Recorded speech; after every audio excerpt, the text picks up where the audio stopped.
Nung kinompare ko siya sa Kingston, yung dating stock neto, ang gaan neto, gigabyte, sobrang gaan po. Huwag niyong bibilhin. Mura, oo.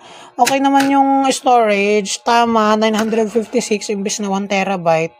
Pero ang gaan, no, parang low quality lang siya. Wala siyang bakal kung ano man sa loob. Pero tingin ko, okay na, kasi di pa naman siya napapalya. Pero halatang hindi siya origo. Tignan nyo yung logo. Pero okay na kung class A man to. Kung sa sapatos class A siya. Okay na. Mura naman eh.